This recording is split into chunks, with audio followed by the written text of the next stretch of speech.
For 70-year-old Samuel, life was built on two simple facts. He was a husband of 51 years and a father to two adult sons. He worked his whole life to provide for them, frustrated by his sons' laziness, but steadfast in his duty. All of that changed in a single devastating moment in a doctor's office. A routine medical test, meant to see if he could donate a kidney to his dying brother, revealed an impossible truth. His two sons were not his. I want to start by giving a special shout out to my wonderful and loyal subscribers who are always with me in the comments. Today's shout out goes to Deborah from Detroit, Janet from Virginia, and also to William, Linda, and Anthony. Dear friends, we're so happy you're here with us today. Every time you join, it gives us the chance to share stories that might inspire you, guide you, or even change the way you see things. Your comments and support mean the world to us, and we're truly grateful. Tell us, what challenges have you faced in life, or maybe you're facing right now? We might just find a story that feels close to yours, and who knows, it can be exactly what you need. So stay with us. Don't miss what's coming next. For 51 years, I was a husband and a father. I worked my fingers to the bone to provide for my wife and our two sons. Last week, in the sterile, quiet waiting room of a hospital, I found out that only one of those things was true. My wife's decades of betrayal were exposed by a simple medical test meant to save my brother's life. Now, I'm not just filing for divorce, I'm going to war. I'm suing the men who let me pay for and raise their children my entire life. But before the truth detonated my world, there was last Tuesday. A day like any other. A day that began, as so many of my days do, with a frustration so deep and so familiar, it had become the very air I breathed. My name is Samuel, and I am 70 years old. For most of my life, I believed my greatest failure was my two sons. Today, I know that my greatest failure was my blind, stupid trust in their mother. The frustration began around noon with the ringing of the doorbell. I opened it to find my oldest boy, Marcus, standing on my porch. Marcus is 42 years old, but he has the ambition and financial discipline of a spoiled teenager. He had a pathetic, hangdog expression on his face, the one he always wore when he was about to ask for money. "Hey, Pops," he said, shuffling his feet. "Sorry to bother you at home."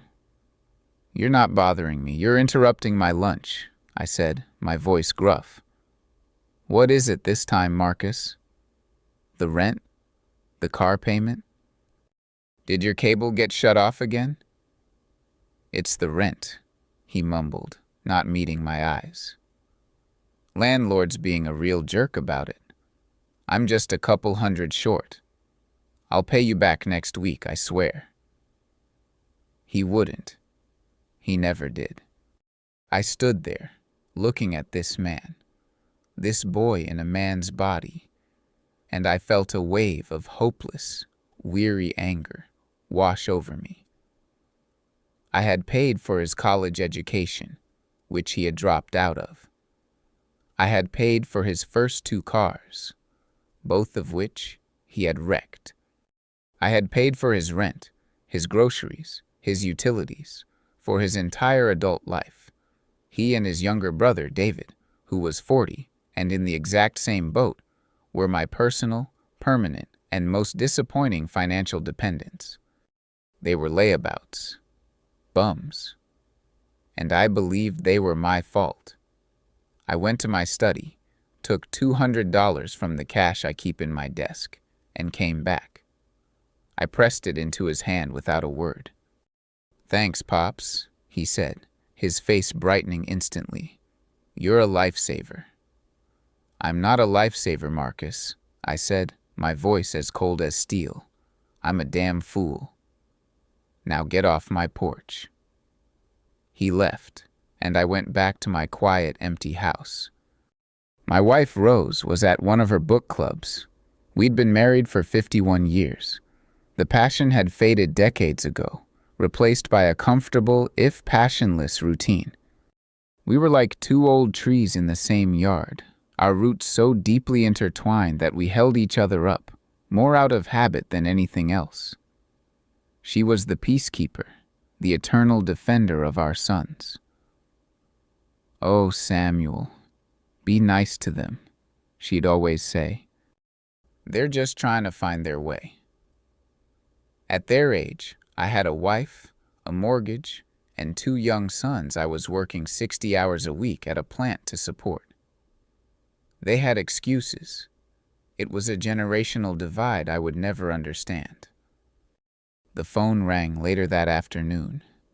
It was my sister, crying so hard I could barely understand her.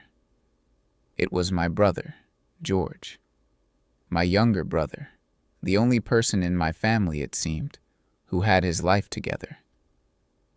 A good man, a hard-working man. He had collapsed at work. His kidneys, they were failing, and they were failing fast. The doctors were talking about dialysis, about a transplant. The news hit me like a physical blow. I spent the rest of the afternoon in a daze, the frustration with my sons replaced by a cold, sharp fear for my brother. When Rose came home, I told her the news. She was a picture of compassion, her hand on my arm, her voice full of a gentle, practiced sympathy. That evening, I called my sons and told them to come over. They arrived, their faces a mixture of concern and a sullen resentment at having their evening interrupted. I laid it out for them in the living room. The 4 of us gathered in the place that had been the center of our family for half a century. "Your Uncle George is sick," I said, my voice clear and steady. "He needs a kidney. And he's going to get one." From one of us, I looked each of them in the eye. The hospital has a family donor program. We are all going to get tested for compatibility. We are a family. And we show up for family. We will find a match. My sons, Marcus and David, immediately began to grumble about the inconvenience, the time off work they couldn't afford, the needles. But I silenced them with a single, hard glare. They would do this. But it was the look on my wife's face that I would remember with crystal clarity in the days to come. It wasn't just concern for my brother. As I spoke the words, "We are all getting tested," a flicker of something else crossed her features, something I had never seen in her 51 years of marriage. It was pure, cold, animal panic. In the days that followed my declaration, our house became a place of tense, quiet resistance. I was a man on a mission, my entire focus a laser beam pointed at one goal: saving my brother. I spent my hours on the phone with the transplant coordinators, with George's doctors, arranging the appointments and gathering the necessary paperwork. I was a general, preparing my family for a battle. I did not realize my own troops were planning a mutiny. Rose, my wife of 51 years, was the master of subtle sabotage. She never refused outright. That would have been too obvious. Instead, she planted seeds of doubt, cloaking her resistance in the guise of loving, maternal concern. "Samuel, are you sure we should be putting the boys through this?" she asked one evening, her hands twisting a dish towel in the kitchen. "It's a major surgery, you know. What if one of them is a match? They're so sensitive. Marcus has that bad back from his old construction job, and David, you know how he faints at the sight of a needle." "They're grown men, Rose, not delicate flowers," I said, not looking up from the medical forms I was filling out. "And this is for their uncle." "For my brother, I know," she'd say, her voice a soft, placating murmur. It's just, what if none of us are a match? The disappointment would be so cruel to George. Perhaps we should just let the official donor list do its work. It's what it's there for. After all, I saw it as simple worrying, the fretful clucking of a mother hen. I didn't see it for what it was, the desperate, terrified maneuvering of a woman trying to keep a 42-year-old secret buried. Her every objection only strengthened my resolve. We are doing this, Rose, I'd say, my voice firm. It is not up for debate. My sons were less subtle. Their resistance was a familiar mix of whining, entitlement, and pure laziness. I don't know if I can get the time off work for all these appointments, Dad, Marcus complained over the phone. I resisted the urge to remind him that I had paid his rent that very week, that his work was a part-time sham. Do I get paid for this? David asked, with no hint of irony in his voice. Like, for my time? And does my insurance cover all this testing? I had to grit my teeth and swallow my rage. I paid for David's physical. I called Marcus's boss myself to arrange his time off. I practically had to drag them, two resentful 40-something toddlers, to the hospital on the day of the testing. The donation center was a quiet, sterile place. I was calm, filled with a sense of purpose. This was the first step. This was how we would save George. My sons were sullen, complaining about the forms, about the wait. But Rose was a tightly coiled spring of pure anxiety. Her hands trembled so badly she could barely write her name on the medical history forms. She kept dabbing at a thin sheen of sweat on her upper lip. Again, I misinterpreted the signs. I saw a wife, worried sick about her brother-in-law, and I put a comforting arm around her. It's going to be okay, Rosie, I said. The memory of that moment, of my foolish, blind comfort, now tastes like poison in my mouth. The blood draw itself was a simple, anticlimactic procedure. A nurse, a kind woman with gentle hands, took 4 vials from each of us. For me, it was a moment of profound hope. For my sons, a momentary inconvenience. For my wife, I now know, it was the ticking of a time bomb she had been living with for her entire adult life, a bomb that was now, finally, about to detonate. The transplant coordinator told us the results would take about a week. That week was one of the longest of my life. I spent most of my days at the hospital with George. He was weak, tethered to the machines that were keeping him alive, but his spirit was strong. We talked for hours about our childhood, about our own children, about everything and nothing. His gratitude for what my family was doing was a deep, humbling thing. "You've got a good family, Sam," he'd said, his voice a weak rasp. "Good boys. A good wife." At home, Rose was a ghost.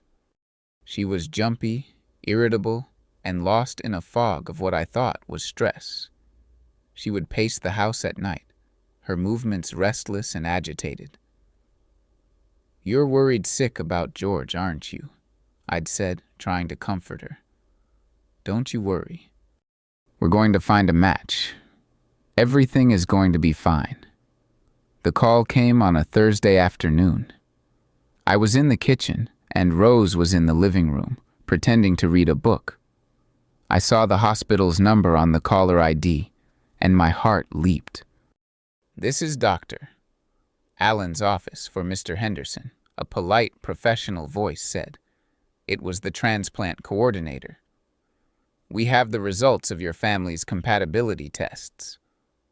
"And?" I said, my voice tight with anticipation. "Do we have a match?" "Is it me? Is it one of my sons?" Rose had stood up in the living room, her book forgotten on the floor.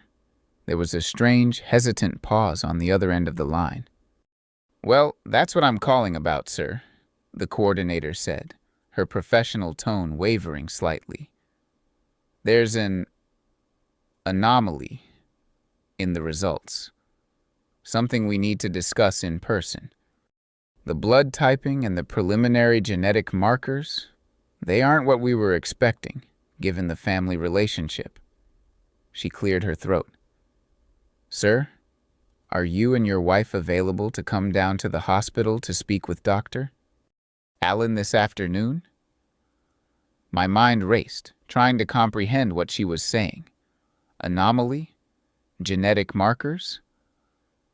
I looked up and met my wife's gaze across the room. At the sound of the word anomaly, every last drop of color drained from her face. She looked like a woman who had just seen a ghost. In reality, she was a woman whose own ghosts were finally, after 42 years, coming home to roost. The drive to the hospital was the longest 10 minutes of my life. I drove, my knuckles white on the steering wheel, my mind a frantic buzz of medical possibilities. What kind of anomaly? Was it a rare blood type? A dormant genetic condition that could disqualify all of us as donors? My thoughts were a tangled mess of fear, all of it centered on my brother, George. Rose sat in the passenger seat, a statue carved from pure silent terror. She hadn't said a word since the phone call. She just stared out the window, her hands clenched so tightly in her lap they had to be numb.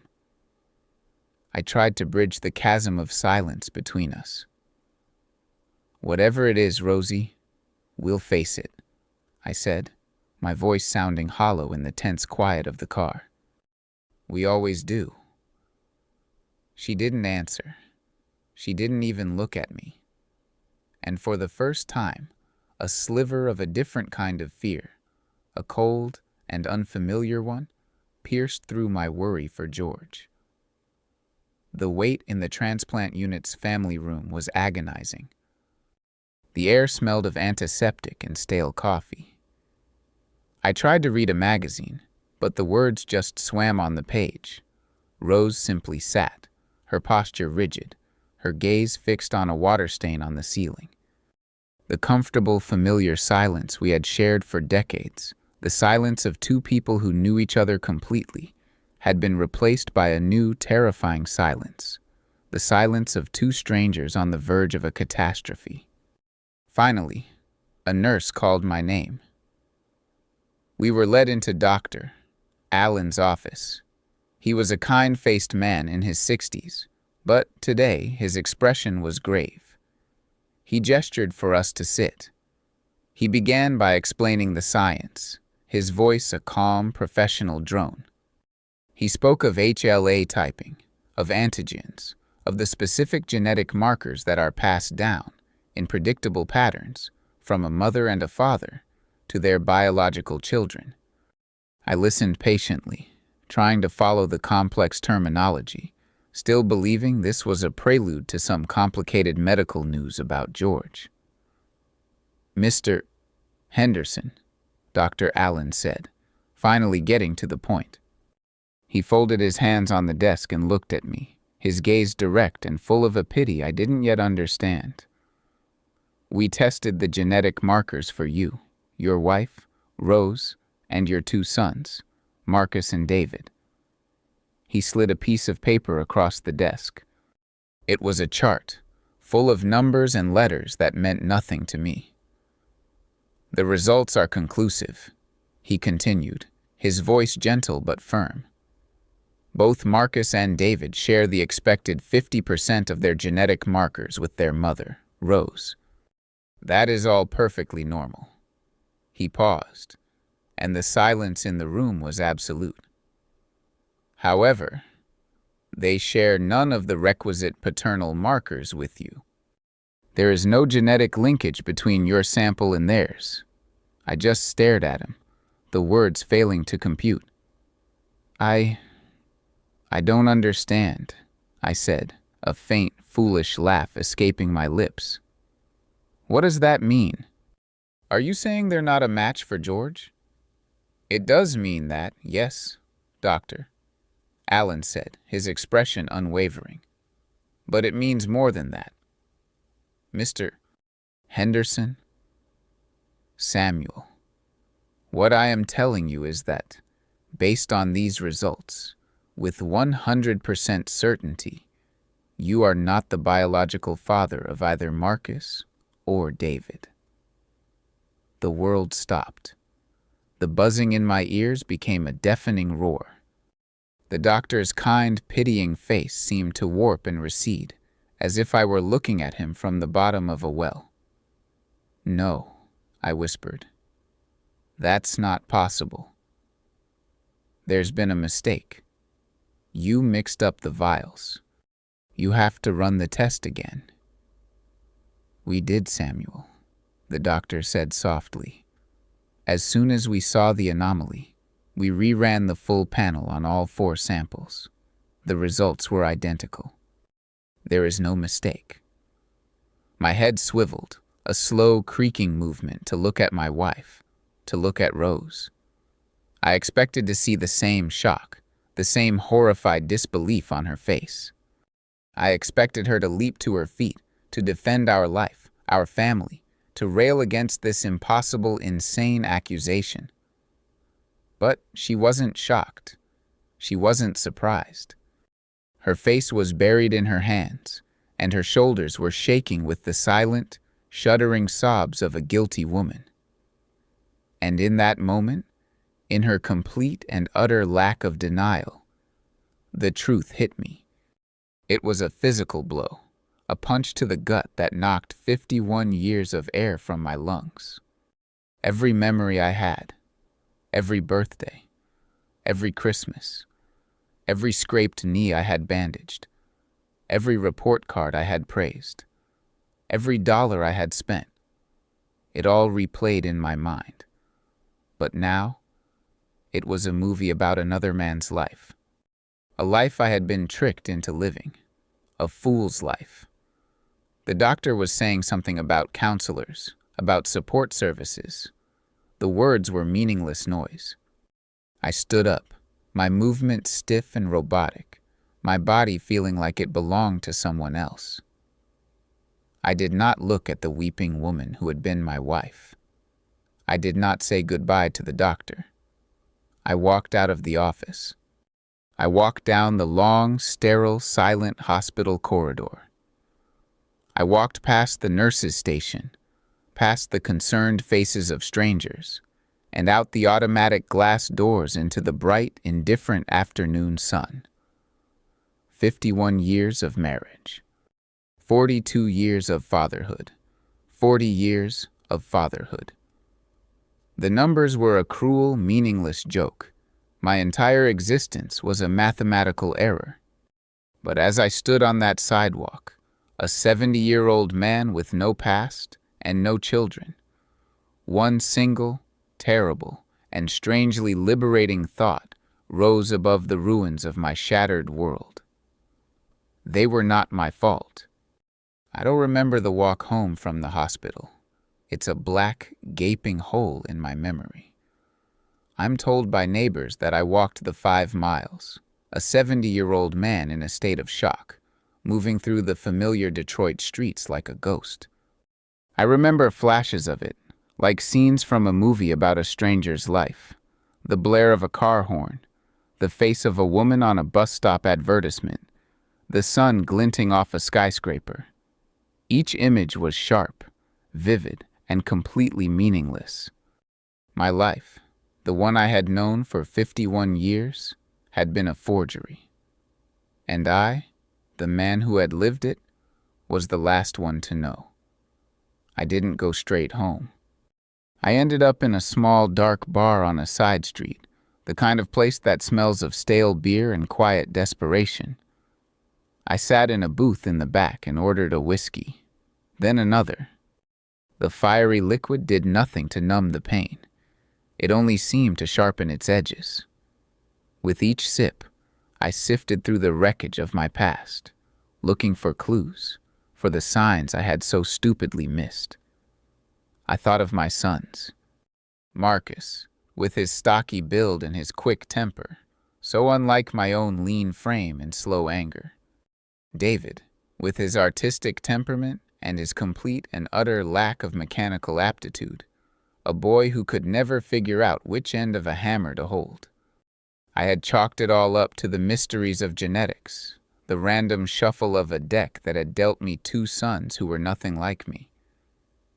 Now, I saw it for what it was, the simple, brutal fact that they were cut from a different cloth entirely. The rage began as a slow, hot burn in the pit of my stomach. I thought of the sacrifices, the 60-hour weeks at the auto plant until my back gave out, the overtime shifts I had pulled, missing birthdays and anniversaries to pay for braces, for college tuition that was ultimately wasted, for down payments on cars they had crashed. I had poured my life, my youth, my health, my entire being into raising two boys who were not mine. It was well after midnight when I finally walked through the front door of my home. The house was dark, but a single lamp was on in the living room. She was sitting there, in her armchair, waiting for me. Rose, my wife. A woman I had known for over half a century, and, it turned out, a woman I had never known at all. She looked up as I entered, her face pale and puffy from hours of crying. The sight of her, the architect of my life's ruin, sent a fresh wave of cold fury through me. I didn't shout. I didn't scream. I walked to the center of the room, and I asked her the only question that mattered.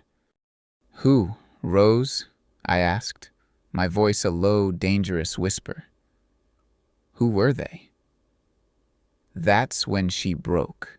The dam of her 51-year lie burst, and a torrent of pathetic, weeping excuses flooded the room. "I was going to tell you, Samuel. I swear I was," she sobbed. "I never, ever meant to hurt you."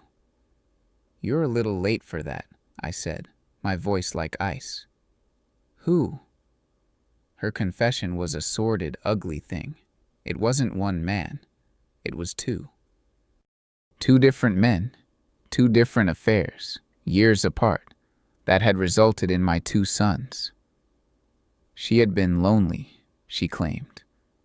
I was always working, always tired. She had needed attention. She had needed to feel alive. She tried to frame it as a twisted act of love, a desperate attempt to give me the sons I so desperately wanted after we had struggled to conceive on our own. Her excuses, her attempts to paint herself as a tragic, lonely figure, were gasoline on the fire of my rage. "You were lonely?" I roared, the cold calm finally shattering into a million pieces. "I was working until my hands bled to pay for this house, for your life, for their lives. I was lonely too, Rose, but I came home. Every single night, I came home to you." I stalked around the room that was a museum of our shared lie. And what did I get for it? Two lazy, good-for-nothing bums who take and never give anything back. A 42-year-old and a 40-year-old who still come to their pops for rent money. Is that where they get it from, Rose? Were their fathers bums too? The question hung in the air, sharp and cruel. I saw her flinch. "Tell me their names," I demanded. "Were they anyone I knew? Did I shake their hands? Did I have them in my house for a beer while you were upstairs sleeping with them?" She just wept, her face in her hands, unable to answer. And in her silence, I knew. They were not strangers. They were men from our life, our neighborhood. The mailman, the plumber, the friendly guy from the hardware store. My mind reeled with the sickening possibilities. The rage was spent then, burning itself out and leaving behind only the cold, hard ash of a final decision. Pack a bag, I said, my voice now a flat, dead monotone. I want you out of my house. I want you out by morning. Samuel, please, she begged, looking up at me, her face a mask of desperation. 51 years. You can't just... 51 years of what, Rose? I interrupted, my voice devoid of all emotion. A lie. Our family was a lie. Our entire life was a lie. It's over. Get out. She stumbled out of the room, her sobs echoing in the silent house. I was left alone, standing in the living room, surrounded by the smiling faces in the picture frames on the wall. Pictures of me, holding 2 baby boys that were not mine. Pictures of a happy, fraudulent family. The lie was finally out in the open. But the truth wasn't enough. The truth wouldn't pay back the money. It wouldn't pay back the time. It wouldn't pay back the life that they had all stolen from me. No, for that, I needed something more than the truth. I needed justice. And I knew exactly where I was going to start looking for it. The next morning, I woke up in an empty bed for the first time in 51 years. The house was utterly silent. Rose was gone. A single packed suitcase was missing from her closet, a small and pathetic testament to the swift and brutal end of our life together. I felt no sadness, no grief for her absence. I felt only a vast, hollowed-out sense of quiet. The lie that had been the constant low hum in the background of my life was finally gone, and the silence it left behind was absolute. My first act of the day was to conduct an exorcism. I walked through the house, from room to room, and systematically took down every single family photograph. The smiling pictures of our wedding day, the portraits of the boys as babies, the awkward family photos from 100 holidays. They were all lies. Each frame was a monument to my own foolishness. I packed them all into a large cardboard box, not with anger, but with the cold, detached efficiency of a man cleaning up a crime scene. When I was done, the walls were bare, full of pale, ghostly rectangles where our happy, fraudulent life used to be. I took the box to the garage and buried it under a pile of old tarps. The doorbell rang late that morning. It was Marcus and David. Their faces were stormy with a second-hand righteousness, no doubt fed to them by their mother over the phone. "Dad, what the hell is going on?" Marcus demanded, pushing past me into the house. "Mom called us, hysterical. Said you threw her out. After 51 years, you just kick her to the curb? What is wrong with you?" I looked at them, at these 2 grown men, strangers, standing in my living room, defending the woman who had deceived us all. The pity I felt was quickly being replaced by a cold, hard disgust. "She didn't tell you then," I said, my voice flat. "Of course she didn't. The performance had to continue, I suppose." "Tell us what?" David asked, his voice a little less certain than his brother's. I didn't soften the blow. I didn't try to be gentle. They were not my sons. They were the living, breathing evidence of my wife's betrayal, and they deserved no more of my protection. "I got the results from the kidney transplant tests," I said, looking each of them in the eye. "The DNA results. You're not a match for George, and you're not a match for me either. Not a single shared paternal marker between us. You are not my sons." The reaction was not what I expected. There was shock. Yes, a flicker of horrified disbelief. But it was quickly followed by a defensive, misdirected anger, an anger aimed at me. "That's a lie," Marcus shouted. "You're making that up. This is just some sick, twisted game to get back at Mom for whatever it is you're mad about. So what if it's true? David added, his voice shaking. You're the one who raised us. You're still our dad. Does 50 years of being a father just mean nothing to you now? You can't just throw us away. They didn't see the betrayal. They only saw the threat. The threat to their identity, and more importantly, the threat to the bank of Dad, the man who had funded their entire, unimpressive lives. The man who raised you is gone, I said, my voice as cold and empty as the bare walls around us. He died in a doctor's office yesterday when he found out his life was a fraud. The man standing in front of you now is Samuel Henderson. I am the man whose money you have been living on, whose roof you have been living under, whose time you have been wasting.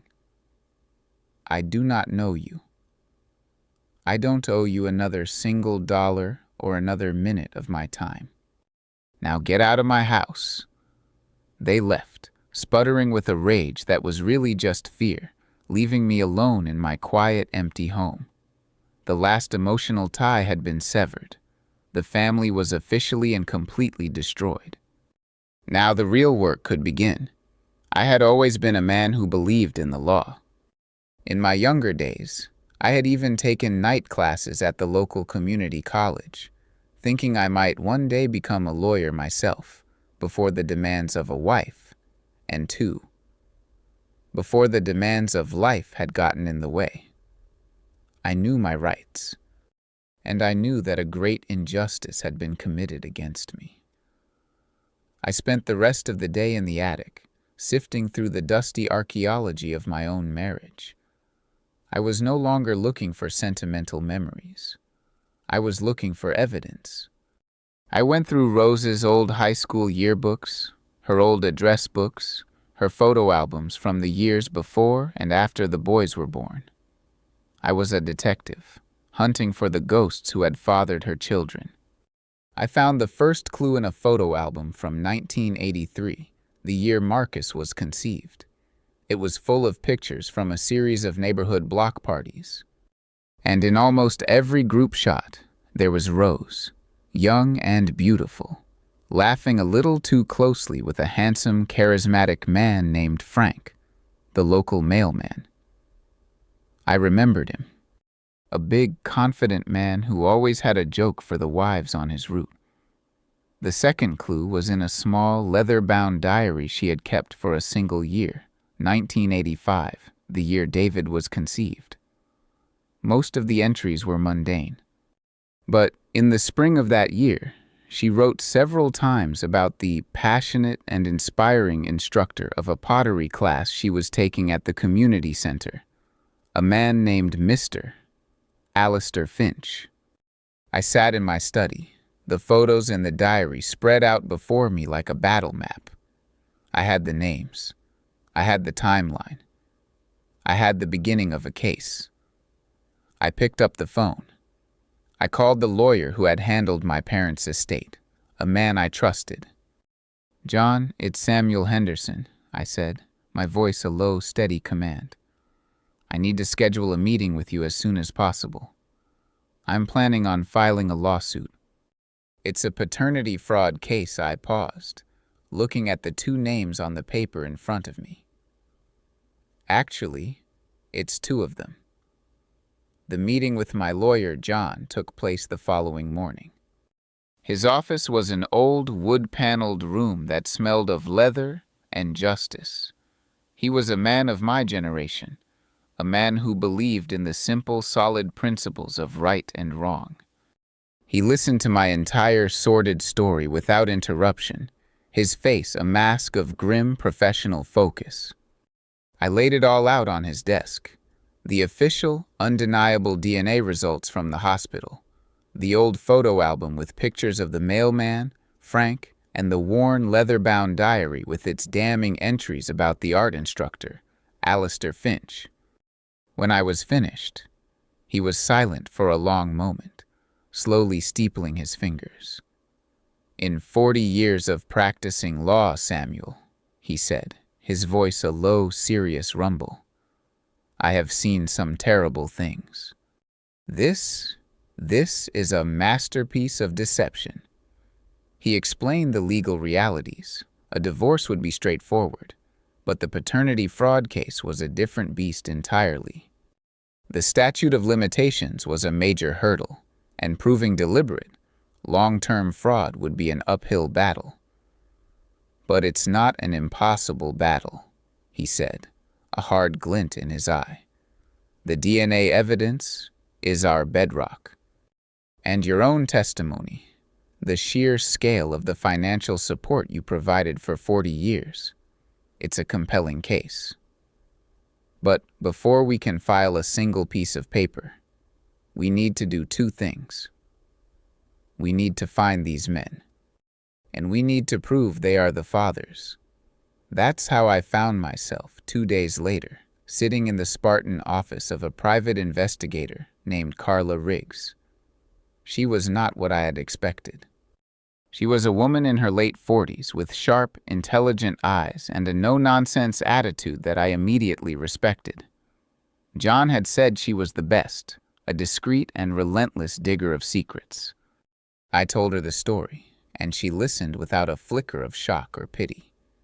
To her, my life's tragedy was simply a case file, a puzzle to be solved. I gave her the names, the photos, the old addresses. "This is how it'll work, Samuel," she said, her voice all business. "I'll start by tracking them through public records, Social Security, DMV. See if they're still on this side of the grass. Once I locate them, the hard part begins. To get a court-ordered DNA test, we first need to present a strong probability that they are the fathers. To get that, I need to secure a discarded DNA sample from each of them. A coffee cup, a used napkin, a cigarette butt. Something they've touched that I can get to the lab. It's slow, patient work. I hired her on the spot. While she began her hunt, I began the process of adjusting to my new solitary life. The house was a quiet, echoing tomb, but I preferred the silence to the lie I had been living in. I spent my days with my brother George. He was stable, on dialysis, and waiting for a non-family donor. The mission that had accidentally unearthed the truth of my life had failed in its original purpose, but it had brought my brother and me closer than we had ever been. We would sit for hours, talking, the bond of our true shared blood, a quiet, powerful comfort in the ruins of my other life. Carla's first report came a week later. Frank Kowalski, the mailman, had passed away from a heart attack 5 years ago. It was a dead end, legally speaking. We could not sue a dead man. His children, if he had any, were not liable for their father's actions. One of the ghosts of my past would remain a ghost. But her second report, which came a week after that, was a different story entirely. "I found him," she said over the phone, her voice crisp and professional. "Alistair Finch. He's very much alive and very, very successful." The quiet pottery instructor from the community college, it turned out, had become a world-renowned ceramic artist.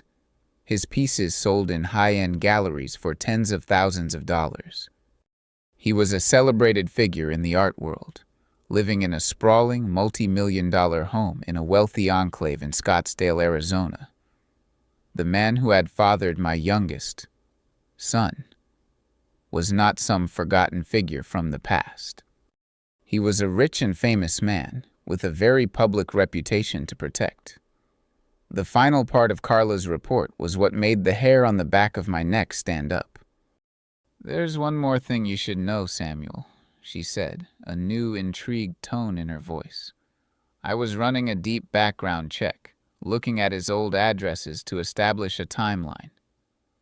40 years ago, when he was teaching that pottery class in Detroit, he lived at 1245 Maple Street.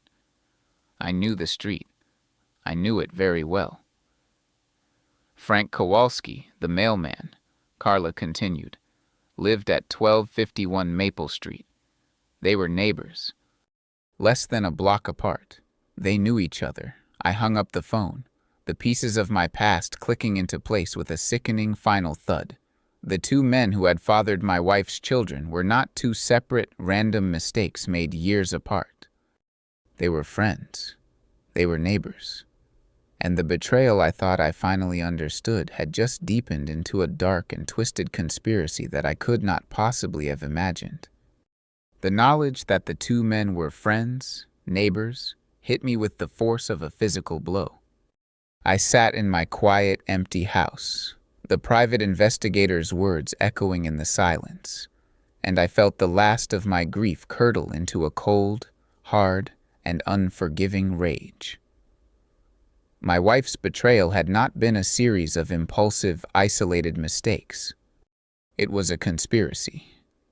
A quiet, neighborhood conspiracy of which I was the sole, oblivious victim. I began to look back on my life, not with the sad confusion of a cuckolded husband, but with the cold, analytical eye of a detective. I replayed the block parties, the summer barbecues, the friendly waves over the fence. Had they all been in on it? Frank, the mailman, with his easy charm.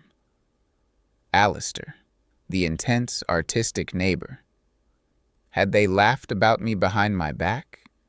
Had my entire social life, the community I thought I was a part of, been a grand performance for my benefit? The thought was a poison, tainting every single memory I had. I met with my lawyer, John, the next day. I told him what Carla had discovered. He sat back in his large leather chair, a look of profound professional disgust on his face. "This changes the moral calculus of the case entirely, Samuel," he said, his voice a low growl. "Proving a conspiracy in a court of law after 40 years is next to impossible. But the implication of it, the sheer calculated cruelty of it, will be a powerful narrative if we ever get in front of a jury." He leaned forward. "But first things first. We have our primary target, Alistair Finch. He's alive, he's wealthy, and he has a very public reputation to protect. We must prove, beyond any doubt, that he is the biological father of your son, of David." The hunt for Alistair Finch began in earnest. Carla, my private investigator, assembled a full dossier on him. He was, for all intents and purposes, a living legend in the world of ceramic art. He was also obsessively private. His multi-million-dollar compound in Scottsdale was a modern-day fortress, surrounded by high walls and state-of-the-art security. Getting close to him would be difficult, but he had one weakness: his own ego. And in 2 weeks, he was scheduled to be the guest of honor at a lavish gallery opening for his new collection. It was a public event, a rare opportunity to get within striking distance. It was, we decided, our only shot. The plan was formulated in John's office, a 3-person council of war. Carla would attend the event disguised as a wealthy, eccentric art collector from out of town. Her job was to get close to Finch, to engage him in conversation, and to secure a discarded DNA sample, a used champagne flute, a napkin, anything. John would also be there, playing the part of her financial advisor, providing backup and an extra set of eyes. "And what about me?" I asked, my voice a low growl.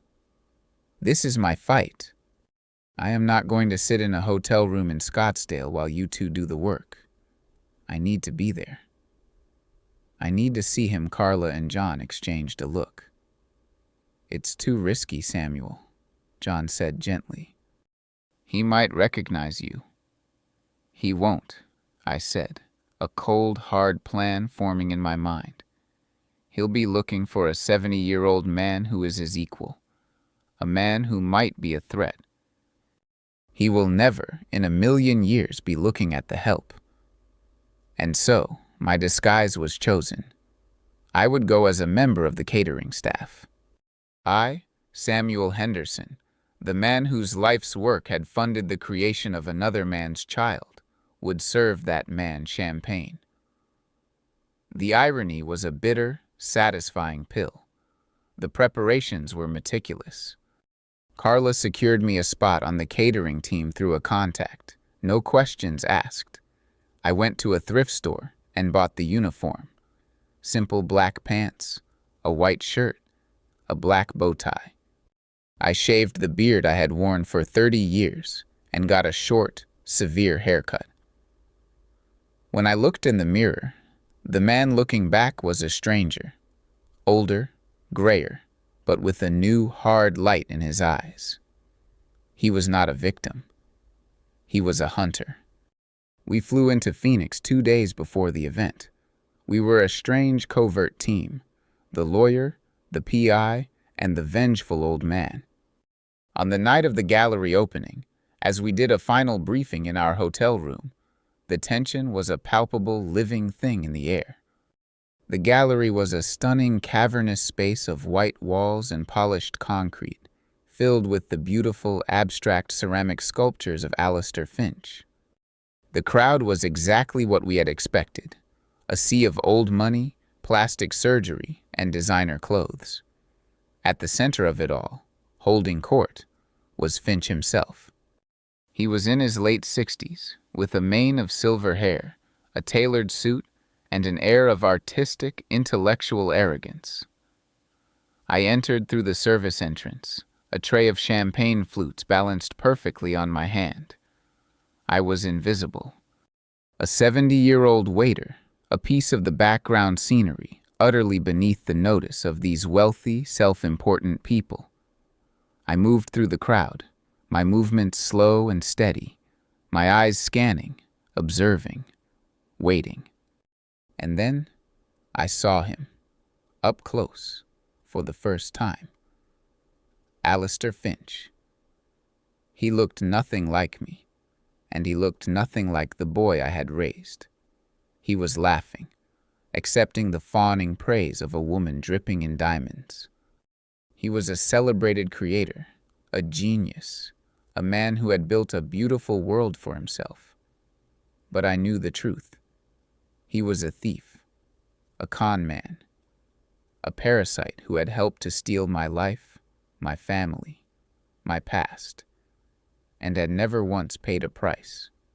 I watched him across the crowded, glittering room, and I promised myself, with a cold and absolute certainty, that tonight, his free ride was coming to an end. My hands were steady as I moved through the glittering crowd, the tray of champagne flutes a familiar solid weight. 30 years of working in a factory had taught me economy of motion, a quiet efficiency that made for a perfect disguise. I was a ghost in a white shirt and a black bow tie, my face a polite, neutral mask. Inside, my heart was a hammering drum, a frantic rhythm of rage, grief, and a terrifying, exhilarating sense of purpose. I saw Carla across the room. She was a work of art in herself. Dressed in a flamboyant, avant-garde outfit, with large, eccentric glasses perched on her nose, she was the very picture of a wealthy, eccentric art connoisseur. She was laughing, her voice carrying across the room as she gestured dramatically at one of Finch's sculptures. John, my lawyer, stood beside her, playing the part of her serious, indulgent financial advisor. They had made their way, with the inevitability of sharks swimming toward blood, to Alistair Finch himself. My job was to be their shadow. I moved closer, my path a slow, meandering orbit around their group, refreshing the drinks of nearby guests, always keeping them in my line of sight. I listened to Carla's brilliant performance. She spoke with a deep, convincing knowledge of post-war ceramic art, flattering Finch's ego, drawing him in. He was preening under her attention, puffing out his chest, completely and utterly captivated. The tension in this piece, Carla was saying, gesturing at a large, twisted sculpture. The way you've juxtaposed the raw, unfinished clay with that high-gloss glaze. It's a commentary on the duality of the artistic soul itself, isn't it? Precisely, Finch boomed, his voice full of self-importance. You truly understand my work. This was my cue. I stepped forward, my movements silent and practiced. Champagne, sir? I asked, my gaze directed respectfully at his chin. He took a fresh flute from my tray without even looking at me. Carla and John also took glasses. For the next 15 minutes, I was their personal waiter, ensuring their glasses were never empty, my ears straining to hear every word, my eyes focused on one thing and one thing only: the champagne flute in Alistair Finch's hand. Every time he took a sip, he was leaving a part of himself, his DNA, on the rim. He was a talker. He held on to the glass, gesturing with it, using it as a prop in his grand performance. The minutes ticked by. Other waiters moved through the room, clearing away empties. My anxiety grew. I had to get that specific glass. Finally, Carla, with a subtle, brilliant move, began to guide him toward a small, private alcove to view a smaller piece. As they walked, Finch, distracted by his own monologue, placed his nearly empty glass on a passing table. This was my chance.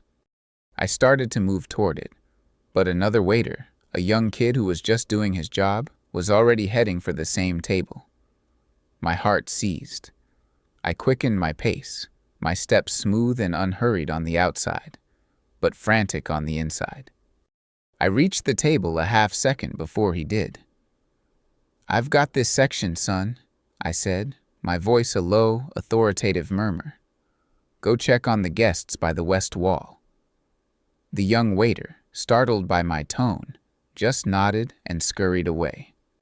My hand closed around the stem of Finch's glass. It was still cool to the touch.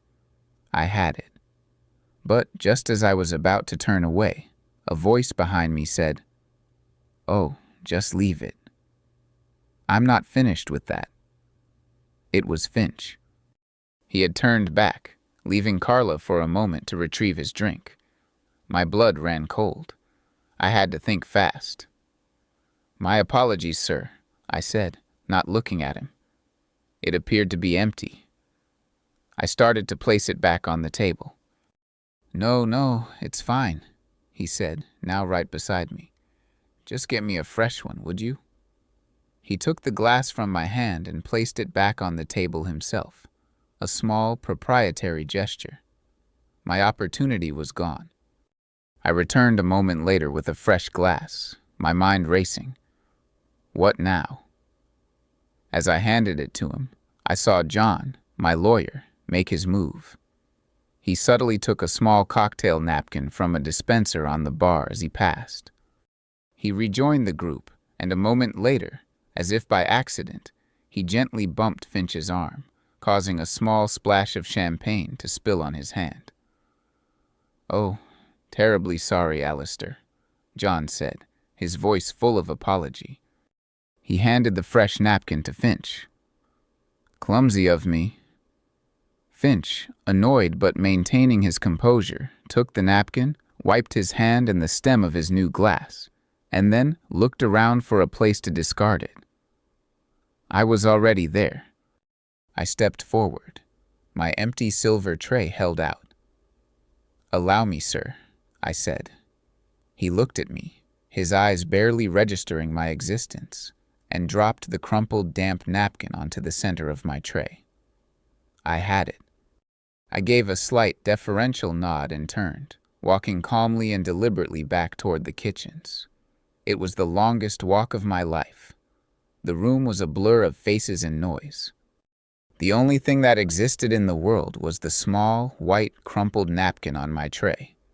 I made it through the swinging doors into the chaotic, noisy sanctuary of the service area. I found a quiet corner, behind a stack of dish racks. My hands were trembling now. I pulled the small, sealed evidence bag from my pocket. With a pair of tweezers Carla had given me, I carefully picked up the napkin and dropped it into the bag, sealing it shut. It was done. My mission was over. I had to get out. I took off my bow tie and apron and headed for the service exit at the back of the building. As I pushed open the door to the alleyway, a figure coming in almost collided with me. It was Alistair Finch. He was with the gallery owner, a smug look on his face. "And the glazing technique on the larger pieces," he was saying, "is something I developed myself." He stopped as he saw me. We were face to face, just inches apart. The anonymous waiter and the celebrated artist. And in the harsh fluorescent light of the service corridor, something flickered in his eyes. The arrogant, charming expression on his face faltered, replaced by a look of deep, profound confusion, of a vague and distant memory trying to surface. "Excuse me," he said, his head tilted slightly. Do I know you? You look awfully familiar." My heart stopped. I looked at the man whose son I had raised, the man whose betrayal had cost me my life, and I gave him the most polite, subservient, and empty smile I could muster. "I don't believe so, sir," I said, my voice the perfect imitation of a humble servant. "I just have one of those faces, I suppose." I nodded respectfully, stepped past him, and walked out into the cool night air, my every instinct screaming that the ghost of his past had just come back to haunt him. I walked out of that alleyway and into the cool, dark anonymity of the Scottsdale night, my heart a frantic, wild bird in my chest. I did not look back. I just walked, my pace steady, my head held high, melting into the shadows of the street. I was just a waiter, heading home after a long shift. A ghost. I met Carla and John 20 minutes later in the deserted parking lot of an all-night diner, a pre-arranged rendezvous point. I got into the back of their rental car, the dome light casting our faces in a stark, conspiratorial glow. "Did you get it?" Carla asked, her voice a low, urgent whisper. I didn't say a word. I just reached into the inner pocket of my jacket and handed her the small sealed evidence bag. She took it, her expression all business, and placed it carefully into a lockbox in her briefcase. The mission was complete. "It went off without a hitch," John said, a note of relieved triumph in his voice. "He never suspected a thing." "He saw me," I said quietly. The car went silent. At the end, we were face to face. He said I looked familiar. Carla turned in the front seat to look at me, her sharp eyes assessing. "Did he place you?" "No," I said, replaying the moment in my head. He was confused, like he was trying to remember a dream. But he saw me, and he'll think about it. It's a loose end. "Then we don't have time to waste," she said, her voice firm. "We need to move before his curiosity turns into suspicion." We didn't fly back to Detroit the next day. Carla had a relationship with a private, accredited lab in Phoenix. She overnighted the napkin and a new DNA sample from me, taken with a cheek swab right there in the hotel room. The samples were labeled with case numbers, no names attached. The results would be back in 72 hours. Those 3 days of waiting were a unique form of torment.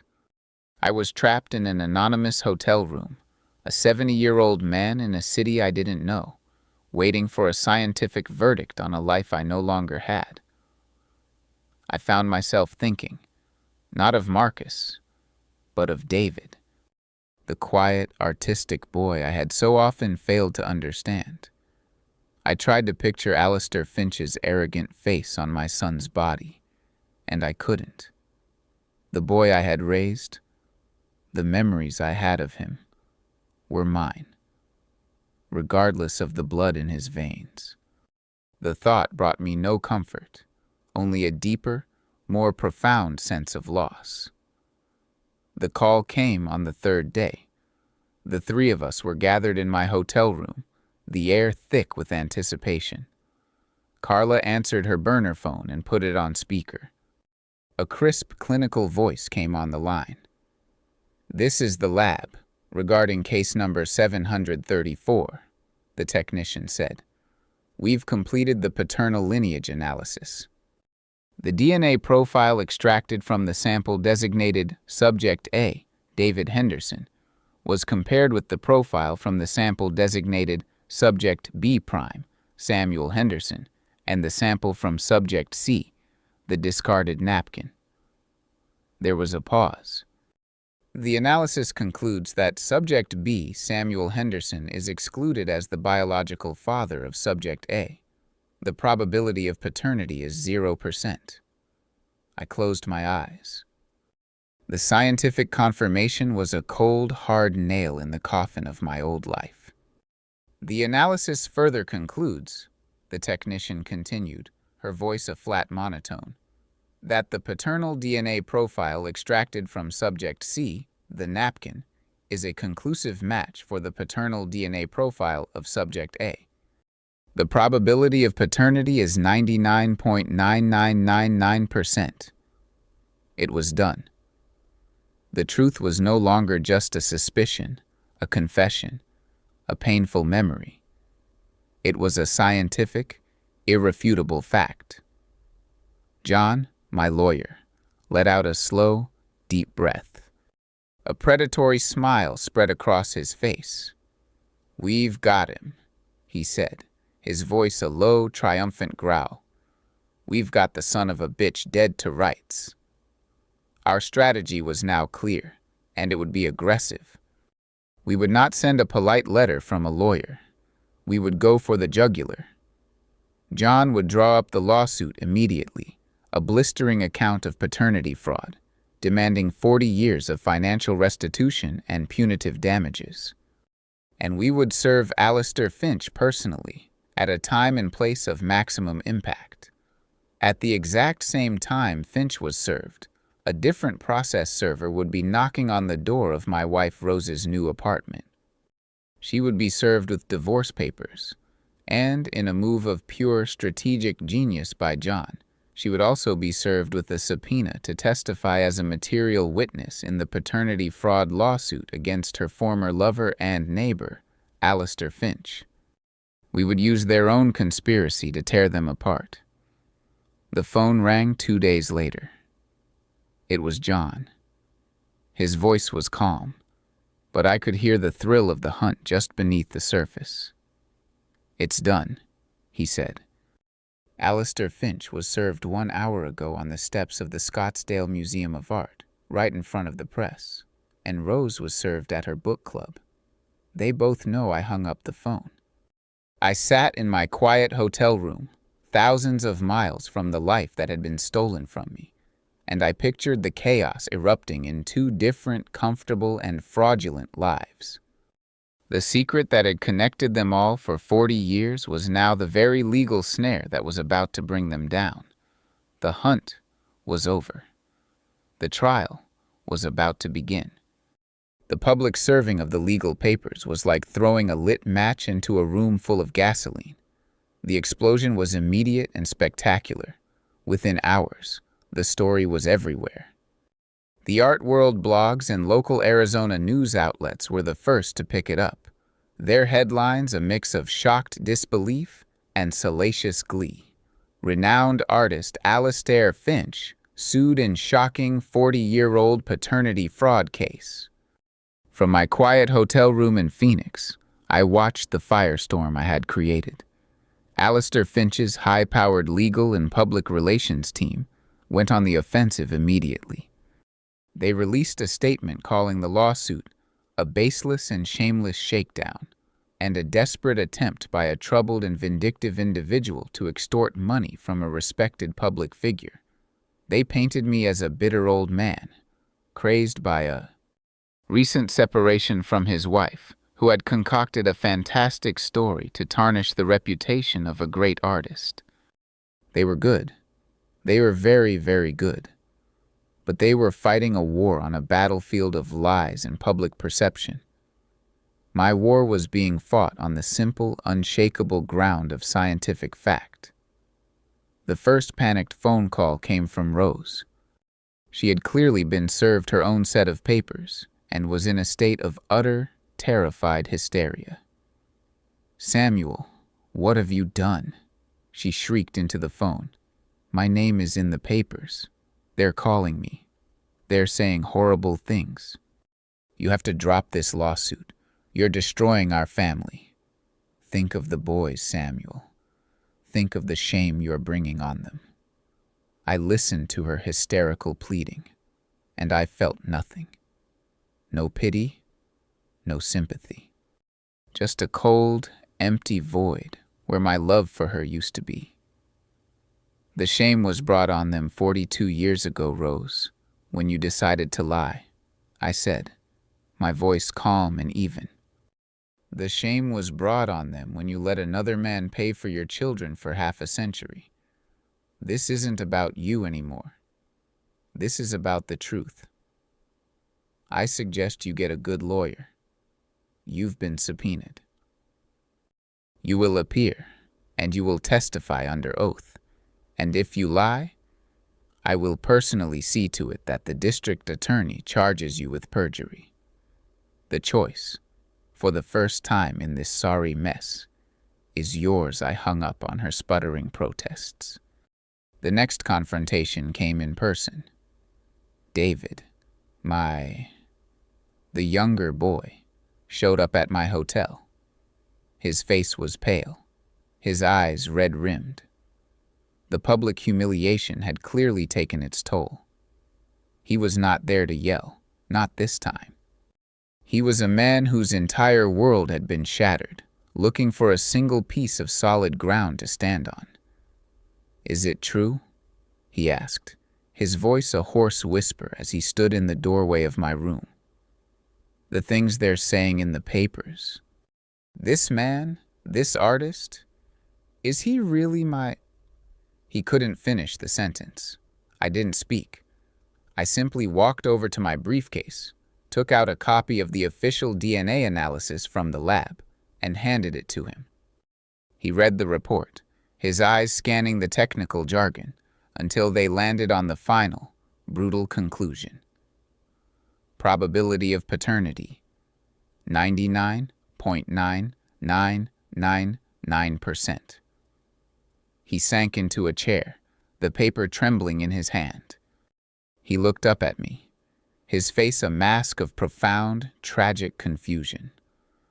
For a fleeting moment, I felt a flicker of the old paternal instinct, a deep, aching pity for the pain he was in.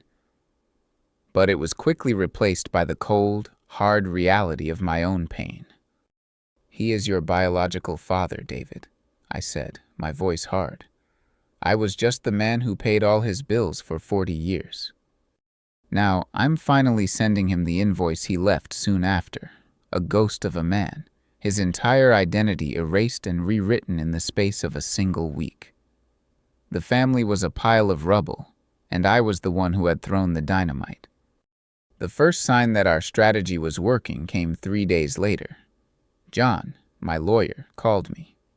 "Their first volley failed," he said, a note of grim satisfaction in his voice.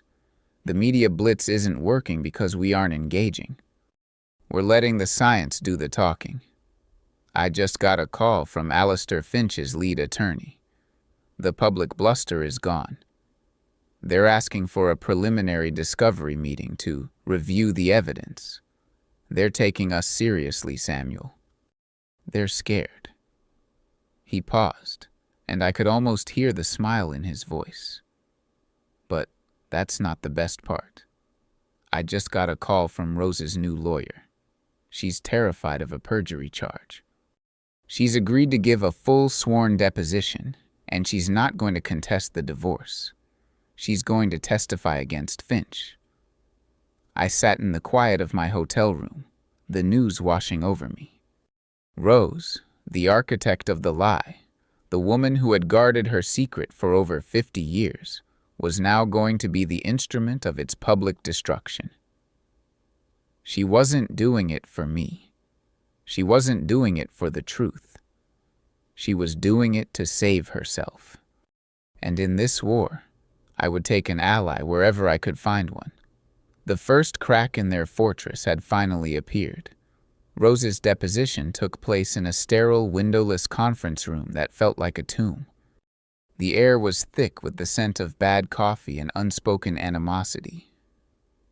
I sat beside my lawyer, John, my face a mask of cold, impassive stone. Across the long, polished table sat Rose, looking frail and old, a woman who had been hollowed out by her own secrets. Her new lawyer, a nervous-looking man who was clearly out of his depth, sat beside her. And at the far end of the table, observing the proceedings with the cold, reptilian focus of sharks, sat Alistair Finch's legal team.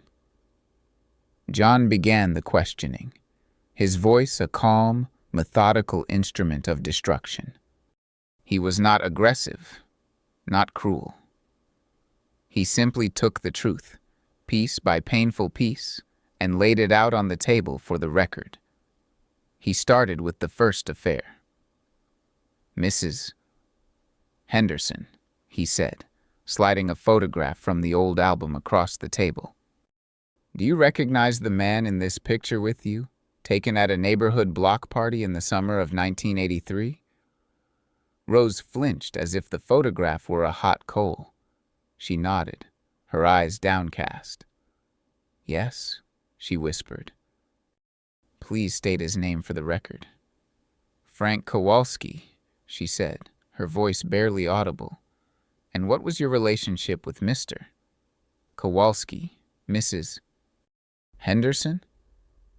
Her lawyer started to object, but Rose just shook her head, a gesture of complete and utter surrender. We were having an affair," she confessed. The first crack in the 51-year-old dam had appeared. John then led her with a series of quiet, relentless questions through the conception and birth of her first son, Marcus. He forced her to admit, under oath, that she knew Frank was the father, that she had deliberately lied to me, and that she had passed his son off as my own. Then, he moved on to the second betrayal. He produced her diary. "Mrs. Henderson, is this your diary from the year 1985? "Yes." "Would you please read the entry from April 12th, the one where you describe your passionate and inspiring pottery instructor, Mr. Alistair Finch?" Tears streamed down her face as she was forced to read her own breathless, girlish words about her infatuation with the handsome, charismatic artist. She then had to confess, in excruciating detail, to the second affair, the one that had resulted in the birth of David. The room was thick with the shame of her long-hidden life. Finch's lawyers sat stoically, their faces impassive. As far as they were concerned, this was just the messy, unfortunate history of a woman their client had had a brief fling with 40 years ago. It was ugly, but it was manageable. They had no idea what was coming next. John let the silence hang in the room for a moment before he delivered the killing blow. "Mrs. Henderson," he said, his voice now taking on a new, sharper edge. "You testified that your affair with Mr. Finch began in the spring of 1985. We also know, from city records, that Mr. Finch was a neighbor of your previous lover, Mr. Kowalski. Did Mr. Finch know about your affair with his friend and neighbor, Frank Kowalski?" Rose froze, her eyes wide with a new, fresh wave of terror. She looked at Finch's lawyers, then at her own, as if searching for an escape. But there was none. She was under oath. "Did he know, Mrs. Henderson?" John pressed. After a long, agonizing silence, she finally broke. "Yes," she whispered, her voice a ragged, defeated sound. "He knew. Frank had told him about us. After it was over." "So, to be clear," John said, his voice like a judge's gavel, "when Mr. Alistair Finch began his affair with you, he was fully aware that your first son, Marcus, was the product of a previous affair and was not your husband's biological child." "Yes," she sobbed. "And he proceeded with the affair, knowing that if a child resulted, Mr. Henderson would be deceived into raising that child as his own, just as he had with the first?" "Yes." The smug, confident expressions on the faces of Alistair Finch's lawyers dissolved. This was no longer the story of a simple, long-ago affair. This was now the story of a deliberate, malicious, and predatory act. This was a conspiracy. Alistair Finch was not just the biological father. He was a knowing and willing participant in a 40-year-long fraud. As John concluded the deposition, a junior lawyer from Finch's team, a young man who looked pale and shaken, approached our side of the table. The lead attorneys were already in a frantic, whispered huddle in the corner. "Mr. Henderson," the young lawyer said, his voice a low, respectful murmur, "our lead counsel has asked me to convey that our client is now prepared to discuss a comprehensive settlement. He wishes to avoid a public trial at all costs." John gave a slow, cold smile. "I'm sure he does," he said. He began to pack his briefcase. "You can tell your lead counsel that our asking price has just gone up." Considerably, I stood up and walked out of that room, not looking back at the weeping, pathetic woman who had built her life on a mountain of lies. I thought of Alistair Finch, the rich and famous artist, now desperately trying to buy his way out of the truth he had helped create. I didn't want their money for the sake of being rich. I didn't want it for a new car or a big house. I wanted it as payment, a bill submitted half a century late for the theft of a life. The settlement meeting was not a negotiation, it was a surrender. We convened in the same cold, impersonal conference room, but the atmosphere had been irrevocably altered. The arrogance and condescension from Alistair Finch's legal team had evaporated, replaced by a grim, funereal pallor. This time, Finch was present. He'd been forced to the table. He sat beside his lawyers, a shrunken, diminished figure, the celebrated artist now just a common, frightened fraud. He refused to look at me. John, my lawyer, was in complete command. He did not gloat. He was a surgeon, there to make a final, precise incision. He laid out our terms on the table.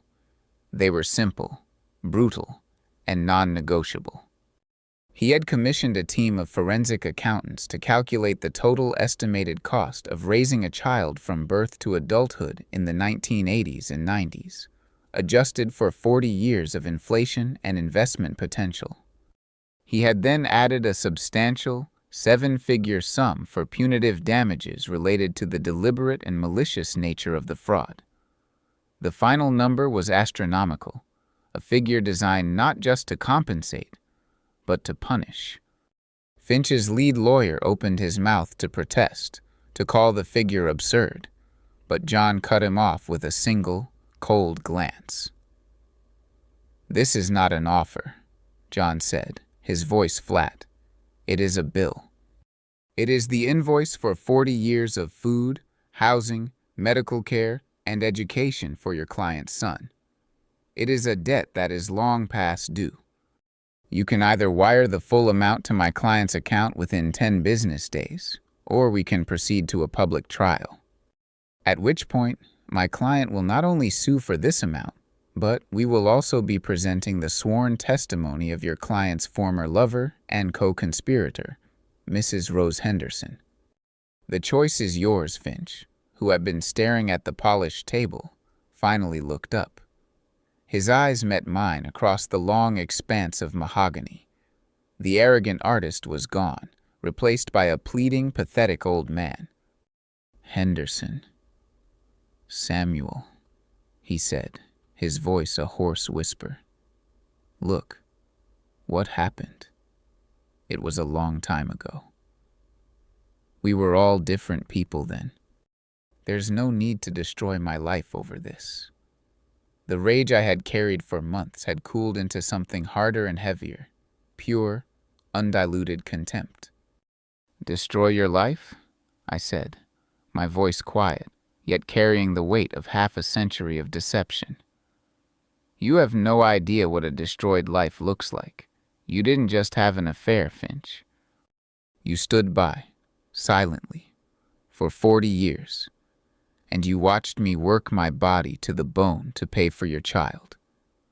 You watched me sacrifice, worry, and lose sleep.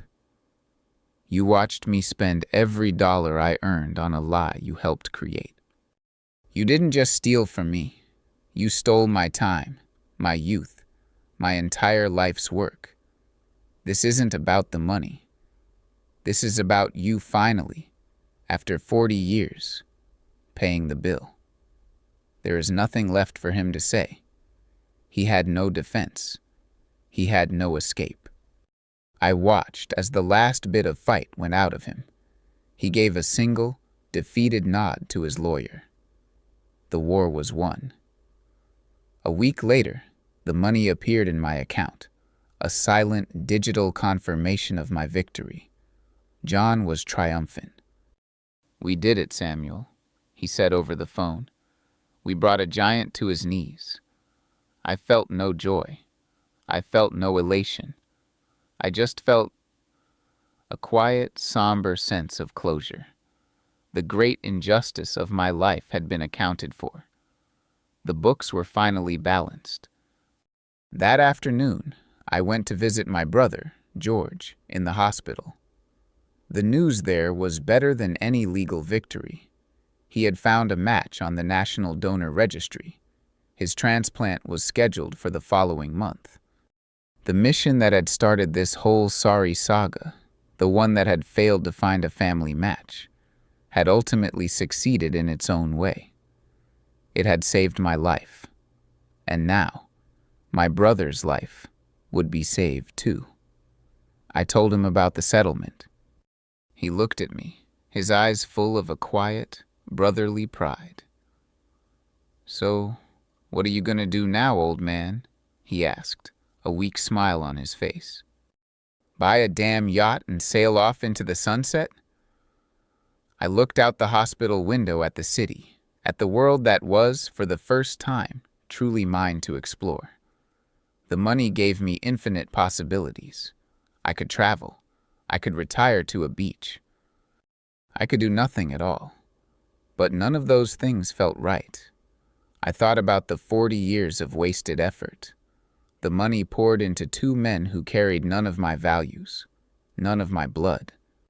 I thought about the lie, and how easily it had flourished in the dark. No, I said, turning back to my brother, a new, unfamiliar sense of purpose beginning to form in my mind. I've spent my entire life funding a lie. I think it's time I use this money to fund the truth. 1 year later, the man who had walked out of that hospital, a ghost haunting the ruins of a fraudulent life, was gone. In his place was a man I had never met before, a man I was only just beginning to know, myself. The bitterness, the white-hot rage that had fueled my war against Alistair Finch and my own past, had cooled. It had not disappeared, but it had been transformed, reforged in the fires of my ordeal into something new, something useful. It had become my purpose. I did not buy a yacht. I did not travel the world. I took the massive settlement, the payment for my stolen life, and I went back to war. Not a war of revenge, but a war for the truth. I used the money to create the Henderson Truth Foundation. It is a non-profit organization with a simple, and in my experience, profoundly necessary mission. We provide free, confidential DNA testing for men who have doubts about paternity, and we fund the legal aid for those who, like me, discover they have been the victims of a devastating fraud. Our offices are in a clean, modest building downtown. It is a quiet place, a place for hard truths and new beginnings. I am there every day. I am not just the name on the letterhead. I am the man who sits across the table from other men whose worlds are about to fall apart. Just this morning, a young man, a kid really, no older than 25, came into my office. He was a construction worker, his hands calloused, his eyes full of a terrified confusion that I knew all too well. He loved his girlfriend. He loved the little girl he thought was his daughter. But there were whispers, doubts, a timeline that didn't quite add up. He didn't have the money for a legal DNA test, and he was terrified of what he might find. I sat with him for an hour. I didn't tell him my whole sordid story, but I told him enough. The truth can be a brutal thing, son, I told him, my voice quiet. But I can tell you from experience, living every single day with a lie is 1,000 times harder. Whatever the truth is, you can survive it. And we're here to help you do that. He left with a test kit in his hand and an appointment with one of our staff lawyers. He had a flicker of hope in his eyes, the hope that comes from simply not being alone in the dark anymore. That is my new life's work, to be a lamppost in the darkest of nights for other men. The ghosts of my past have, for the most part, been laid to rest. Rose and I are divorced. The final signing was a quiet, pathetic affair in a lawyer's office. She lives in a small condo in a different state now, a ghost of a woman, haunted by the choices she made. I feel nothing for her. Marcus and David, my former sons, have been forced, for the first time in their 40-something years, to fend for themselves. I hear through the grapevine that they are struggling, working menial jobs, bitter and angry at the world. Their gravy train, which they had ridden their entire lives, has come to a permanent and screeching halt. I have had no contact with them. They are strangers, and they will remain so. My true family, my real family, is my brother George. His kidney transplant was a complete success. He is healthy, strong, and he volunteers at the foundation with me 3 days a week. His quiet, steady presence a constant reminder of the bond of true, shared blood. My new life is simple. It is the work at the foundation. It is the Sunday dinners with George and his family. It is the quiet peace of my new, smaller home, a place filled not with the ghosts of lies, but with the simple, solid furniture of an honest life. That afternoon, my lawyer John stopped by the foundation's office. He had the final signed divorce decree from the court. It was a simple piece of paper that officially closed the book on 51 years of my life. "Well, Samuel," he said, placing the document on my desk, "it's well and truly over. Do you have any regrets? Do you ever miss the life you had?" I looked out the window at the busy Detroit street below. I thought of the man I had been a year ago, a man consumed by a rage so deep he could barely see straight. I thought of the 51 years I had spent working, sacrificing, and loving a family that was never truly mine. "I don't regret finding the truth, John," I said, my voice clear and steady. My only regret is that I waited 70 years of my life to even start looking for it. I picked up the divorce decree, the final artifact from my old life. But there's still one last piece of this story I need to close the book on, for myself. The final piece of business, the one last book I needed to close, had nothing to do with lawyers or money. It had to do with the two men who had called me their father for a combined 82 years. I had cut them out of my life with the swift, brutal finality of a surgeon's knife. But I knew, for my own peace of mind, that there was one last thing that needed to be said, one last transaction to be made. I hired Carla Riggs, my private investigator, for one final job. I wanted to know where Marcus and David were, what their new lives looked like. Her report was a bleak, pathetic portrait of two men who had been thrown out of the nest and had discovered they had never learned to fly. Marcus was working as an overnight stalker at a big box hardware store. David was a barista at a coffee shop downtown. They were struggling, living in cheap apartments. Two middle-aged men finally forced to confront the harsh realities of a world that did not care who their mother was. I chose a Tuesday to be the final day of their old lives. I went to the bank and withdrew a small amount of cash, and I prepared 2 envelopes. I found Marcus first, on his lunch break, which was at 3 in the morning. He was sitting in his beat-up car in the store's deserted parking lot, eating a sandwich under the sickly orange glow of the security lights. He looked tired and bitter. When I knocked on his window, he jumped, a look of fear, quickly replaced by a sullen, resentful anger on his face. "What do you want?" he snarled, rolling down the window a few inches. "Come to gloat? To see how the other half lives?" "No, Marcus," I said, my voice quiet, devoid of the old anger. "I came to give you this." I passed a thick manila envelope through the window. He opened it suspiciously. Inside was a copy of the hospital's original DNA report, the one that proved, with scientific certainty, that I was not his father. And beneath it was a cashier's check for $5,000. "What's this?" he asked, his voice a confused grumble. "That," I said, looking at him, a complete stranger, for the last time, "is the last dollar you will ever receive from me. Consider it a severance payment for a 42-year job you never really did. Your mother took my past. I have taken my justice from the man who helped her. My debt to you, whatever it was, is now paid in full. Goodbye." I walked away without waiting for a response, leaving him sitting in his car, holding the twin truths of his real parentage and his final payout. I found David later that morning, during the morning rush at the coffee shop where he worked. He looked flustered and exhausted, his hands clumsy as he tried to steam milk. He was a man who was not built for this kind of work. I waited until his break and met him at a small table in the back.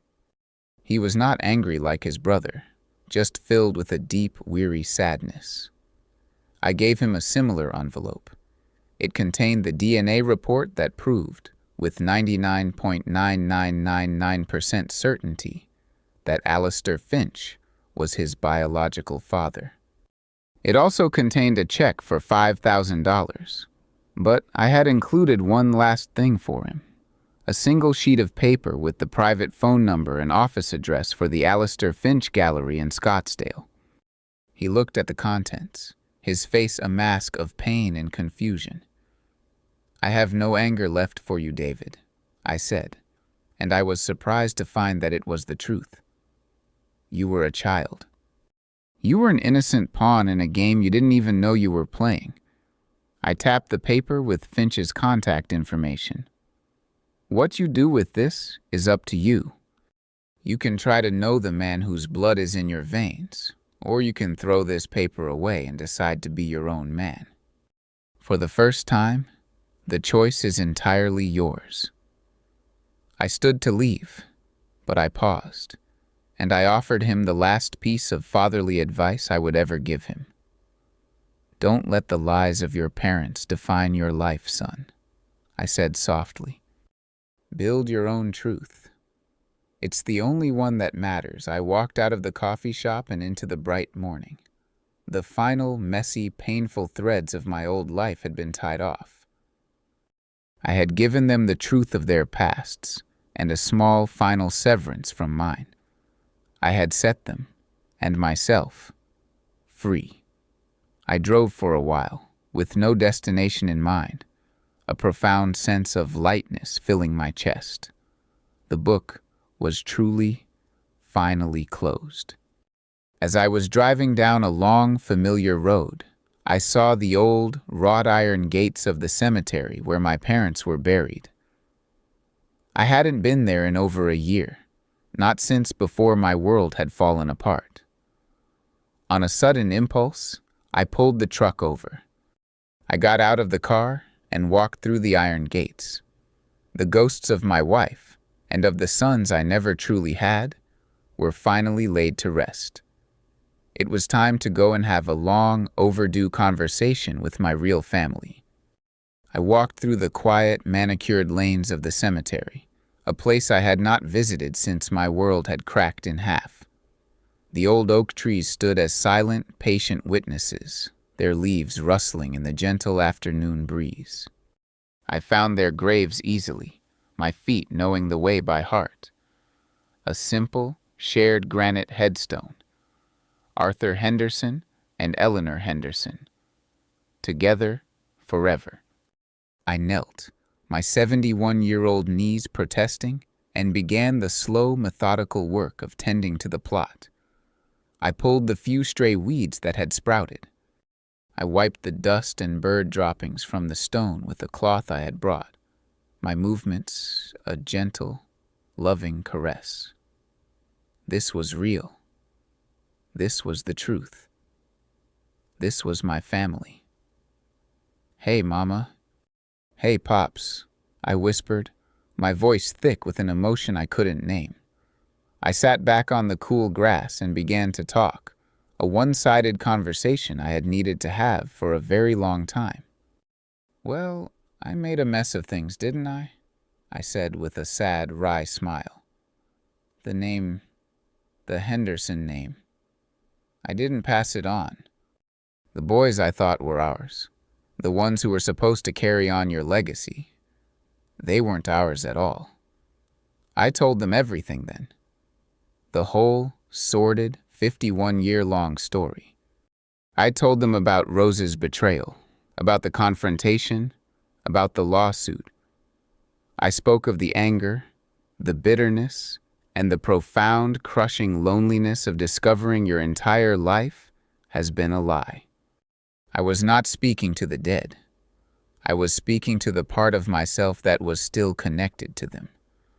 The part of me that was, and always would be, their son. I want you to know, I continued, my voice growing stronger, that I am not bitter anymore. The anger is gone. I got justice. Not just the money. The truth. That's what I really wanted. For the truth to finally see the light of day, I told them about the foundation, about the work I was now doing. So you see, Pops, I said, looking at my father's name, I may not have given you any biological grandsons to carry on the Henderson name, but I'm doing my best to make that name stand for something important, something you would have been proud of. I'm making it stand for the truth. As I sat there, a profound sense of peace began to settle over me, a quiet, final acceptance.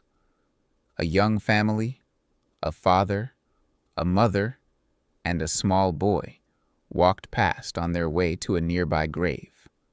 The little boy, who couldn't have been more than 4, was laughing as his father tossed him into the air. A year ago, the sight of such simple, familial joy would have been a dagger in my heart, a brutal reminder of everything that had been stolen from me. But now, I just watched them and smiled. Their happiness had nothing to do with me. Their story was their own. And for the first time, my story was my own. It was no longer defined by what I had lost, but by what I was building. The sun was beginning to set, casting long golden shadows across the cemetery. It was time to go.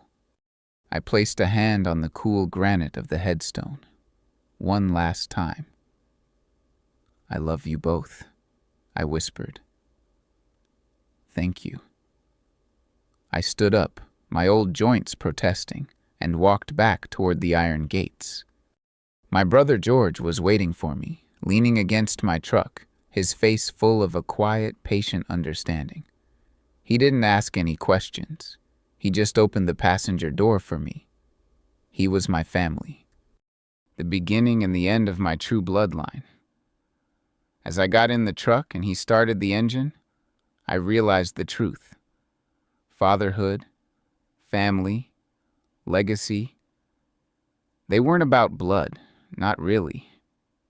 They were about what you chose to build. For 51 years, I had unknowingly built my life on a foundation of lies, and it had crumbled to dust. Now, for whatever time I had left, I would build my house on the solid, unshakable ground of the truth.